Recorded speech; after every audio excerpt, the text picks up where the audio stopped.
ഈ ജനറേഷനിലെ പെൺകുട്ടികളോട് ഞാൻ ഒരു കാര്യം പറഞ്ഞുതരാം. ഇന്നിപ്പോൾ നമ്മുടെ സോഷ്യൽ മീഡിയ ഫീഡുകളിലൊക്കെ നമ്മൾ കണ്ടുവരുന്ന വലിയൊരു മാറ്റം ശ്രദ്ധിച്ചിട്ടുണ്ടോ? പണ്ടൊക്കെ നമ്മുടെ ഐഡൻറ്റിറ്റിയുടെ ഭാഗമായിരുന്ന ഹിജാബ് ഇന്നിപ്പോൾ പല കുട്ടികൾക്കും ജസ്റ്റ് ഓപ്ഷണൽ മാത്രമാണ്. പലരും ചോദിക്കലുണ്ട്, മുടി കാണിച്ചാൽ ഇപ്പം എന്താ ഇത്ര കുഴപ്പം, അതൊരു ഫ്രീഡം അല്ലേ എന്ന്.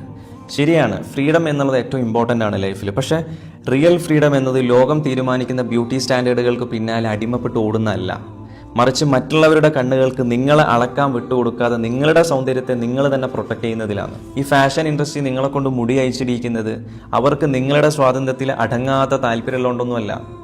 നിങ്ങളൊരു കൺസ്യൂമറാക്കി മാറ്റുകയാണ് അവർ. നമ്മുടെ സൊസൈറ്റി ഫ്രീഡത്തിൻ്റെ പേരും പറഞ്ഞിട്ട് പെണ്ണിനൊരു വിഷ്വൽ കണ്ടന്റ് ആക്കി മാറ്റുകയാണ്. പാവം പെണ്ണുങ്ങളെ തിരിച്ചറിയുന്നില്ല.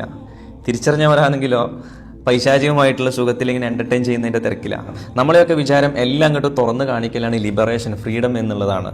പക്ഷേ ബേസിക്കലി ഈ ലോകത്ത് ഡിമാൻഡുള്ള കാര്യങ്ങളെല്ലാം കവേർഡ് ആയിരിക്കും. വാല്യൂ കൂടുന്നതിനനുസരിച്ചിട്ട് പ്രൈവസി കൂടും. You don't see a diamond kept in a glass box on the street, right?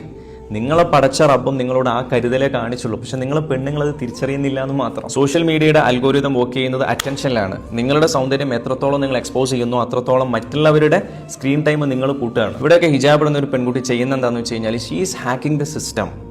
ഹിജാബ് ഇടുന്നത് ഒരു ആക്സസ് കൺട്രോളാണ്. എൻ്റെ ഭംഗി എൻ്റെ ഡാറ്റയാണ്, അത് ആർക്കൊക്കെ എപ്പം ആക്സസ് വേണമെന്ന് ഞാൻ തീരുമാനിക്കും എന്നൊരു സ്ട്രോങ് സ്റ്റേറ്റ്മെൻ്റ് ആണത്. ഈ മുടി ഇങ്ങനെ കാണിച്ചിട്ട് പാറി പറത്തിച്ച് നടക്കൽ വലിയ സംഭവമൊന്നുമല്ല. കാരണം എല്ലാ ആൾക്കാരും ഒരേപോലെ ചെയ്യുന്നത് ഒരിക്കലും വലിയ സംഭവമാവില്ല. അതിനെ കൺഫോമിറ്റി എന്നാണ് വിളിക്കുക. സംഭവം എന്താണെന്ന് വെച്ച് കഴിഞ്ഞാൽ ഈ കോമൺ കൾച്ചറിന് വഴങ്ങിക്കൊടുക്കാതെ നിങ്ങൾ നിങ്ങളുടെ വാല്യൂ സിസ്റ്റത്തിൽ ഉറച്ചു നിൽക്കുക എന്നുള്ളതാണ്.